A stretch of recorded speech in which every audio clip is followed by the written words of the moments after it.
Salam kerahiman. Hari ini tema Aku Haus akan selesai. Kita sudah berjalan hampir 6 bulan, setengah tahun ya, mendalami berbicara tentang maksudnya Tuhan Yesus dari kata-katanya aku haus, dan juga tanggapan-tanggapan dari Suster Faustina dan juga harapan-harapan dari kita semua akan kata-kata Yesus tersebut. Hari ini adalah sesi yang terakhir. Ada nasihat dari Pastor Sopotsko di 270. Tanpa kerendahan hati, kita tidak dapat berkenan di hati Allah. Kembali lagi, kita tetap perlu rendah hati. Sama seperti yang Bunda Maria katakan ya, rendah hatilah, dan sekali lagi rendah hatilah. Karena nasihat dari Pastor Sopotsko, tanpa kerendahan hati, kita tidak dapat berkenan di hati Allah. Laksanakanlah kerendahan hati tingkat 3. Berarti kerendahan hati itu ada tingkatannya. Kerendahan hati tingkat 3 yaitu bukan hanya dengan menahan diri untuk tidak menjelaskan atau membela diri kalau dicela karena sesuatu, tapi bersukacita kalau direndahkan. Ini menjadi PR kita. Setelah renungan Aku Haus selesai, inilah menjadi PR kita. Kalau kita direndahkan, justru kita harus bersukacita. 593. Oh Yesusku, tidak ada suatu pun yang lebih baik bagi jiwa daripada kerendahan hati.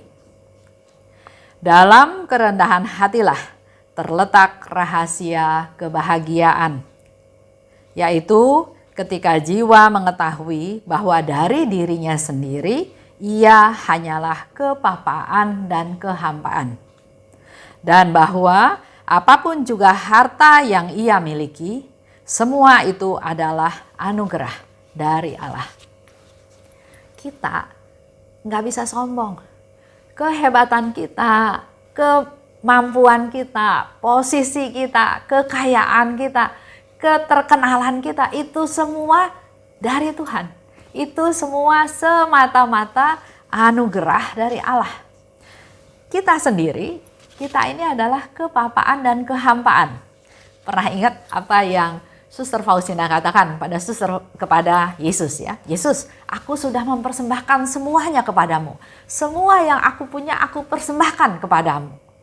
Yesus bilang, apa yang kamu persembahkan? Kamu punya apa? Kamu gak punya apa-apa dan kamu belum mempersembahkan. Kamu hanya punya kepapaan. Itu conversation antara Yesus dan Suster Faustina, dan ini mengingatkan kita semua, nggak peduli, nggak perlu kita sombong, karena kita ini papa, kita ini hampa. Semua yang kita punya adalah anugerah dari Allah. 485. Baik sukacita maupun penderitaan, baik pujian maupun penghinaan, aku terima dengan keterbukaan hati yang sama. Kita beda ya, kalau kita dipuji, kita senang. Kalau kita sukacita, ya pasti kelihatan dari muka, dari sikap, dari tingkah laku, dari kata-kata ya. Tapi hari ini kita belajar dari Suster Faustina.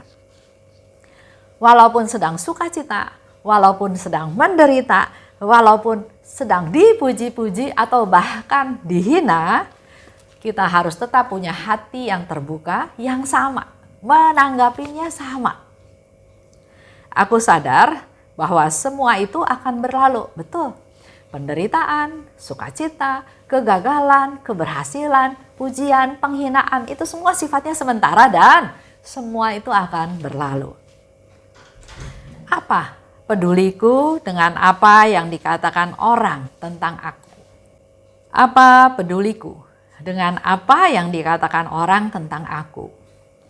Kita masih nggak bisa terima ya, kadang-kadang kalau diomongin sama orang. Pertama, kita berusaha cari tahu siapa yang ngomong. Misalnya dikatakan, Esther, kamu ngomong salah. Salah di mana? Apa yang salah? Ada orang bilang kamu salah. Siapa yang ngomong saya salah? Saya salah apa? Dikejar ya. Kalau belum kasih jawaban, kita masih terus penasaran. Saya salah di mana? Siapa yang ngomong saya salah? Siapa dia berani bilang saya salah? Dan seterusnya. Tapi mari kita menjadi orang yang rendah hati. Seperti Suster Faustina bilang, apa peduliku dengan apa yang dikatakan orang tentang aku? Sudah lama sekali aku membuang segala sesuatu yang menyangkut pribadiku. Dibilangin sombong, dibilangin genit, dibilangin jahat, dibilangin jelek, dibilangin mau penang sendiri, dibilang macam-macam. Suster Faustina katakan, aku sudah tidak peduli. Seperti yang Suster Faustina alami, contohnya ya, di bidang malas, dibilang tukang bohong, pura-pura sakit, pelihat, sok suci, sok dekat sama Tuhan, banyak hal. Tapi dia abaikan semuanya. Apalagi yang menyangkut pribadi dia ya, dia abaikan. Dan di situ Suster Faustina bilang, namaku adalah hosti, artinya kurban. Dia siap menjadi kurban. Bukan dalam perkataan, tapi dalam perbuatan. Yaitu dalam menghampakan diri sendiri. Dan menjadi seperti engkau Yesus waktu disalib. Yesus yang baik, engkau adalah guruku.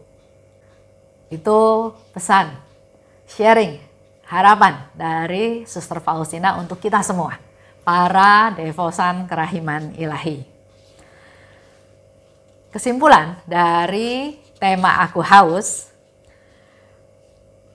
buat Suster Faustina adalah dia mau menanggapi apa yang menjadikan Yesus haus. Yesus haus akan keselamatan jiwa-jiwa.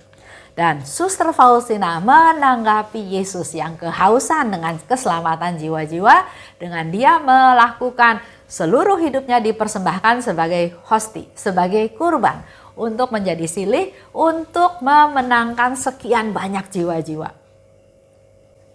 Yang kedua, dia juga peduli pada yang sekarat. Sekarat itu adalah pada saat kritis, pada saat titik terakhir hidup dia.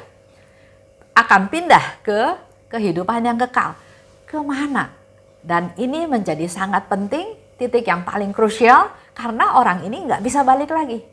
Oleh sebab itu, ini juga menjadi perhatian dari Suster Faustina untuk orang-orang yang menghadapi ajal. Orang-orang yang sekarat perlu didoakan, perlu dibela, perlu dimenangkan jiwanya, supaya dia bisa pulang ke rumah Tuhan dengan damai, dengan tenang. Jangan sampai kehilangan jiwa tersebut. Dan yang ketiga, dia mempersembahkan penderitaan yang dia alami sebagai silih untuk membela jiwa-jiwa tersebut.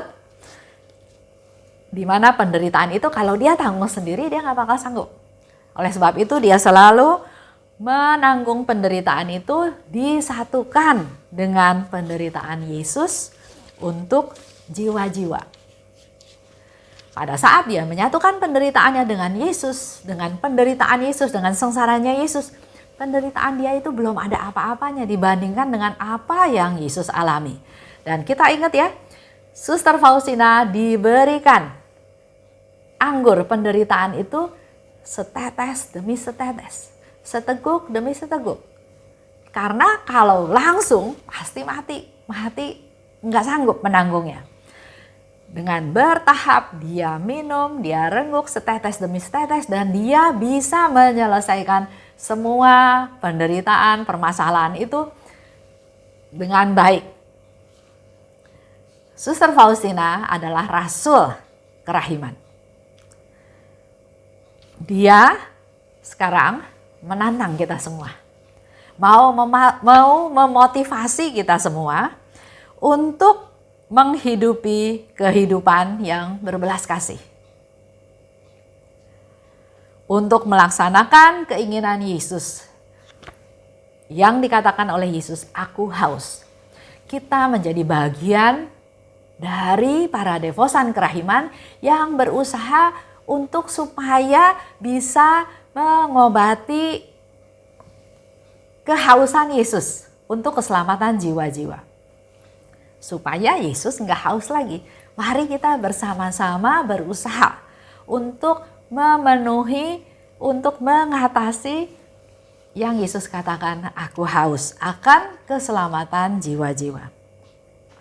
Kita semua ingat ya, hendaklah kamu murah hati seperti Bapamu murah hati. Itu ada di Lukas 6:36. Jadilah rasul kerahiman ilahi. Itu yang menjadi harapan dari Bapak Yohanes Paulus II. Yang sekarang jadi Santo Yohanes Paulus II. Itu dikatakan oleh beliau pada pesta kerahiman ilahi tanggal 23 April 1995. Jadilah rasul kerahiman ilahi. Dan yang selalu ada dalam diri kita, yang ada dalam hati kita, yang menjadi prioritas kita adalah Allah dan jiwa-jiwa. Itu aja keseluruhan cerita dari Aku Haus. Semoga teman-teman, para devosan nggak bosan mengulang lagi video ini, karena begitu banyak yang Tuhan mau jelaskan, mau ceritakan, dan juga mari kita menjadi perpanjangan tangan Tuhan, menjadi alatnya Tuhan untuk menanggapi kata-kata Yesus, aku haus tersebut. Kita juga berdoa, mohon Bunda Maria doakan kita semua, dan juga mohon Santa Faustina dan juga Santo Yohanes Paulus II terus mendoakan kita. Terima kasih atas segala kebersamaan kita. Mari kita memuji Tuhan dengan doa kemuliaan kepada Bapa dan Putra dan Roh Kudus, seperti pada permulaan, sekarang, selalu, dan sepanjang segala abad. Amin. Tuhan memberkati kita semua karena kita punya Tuhan Yesus yang menjadi andalan hidup kita. Yesus, Engkau andalanku. Amin.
that I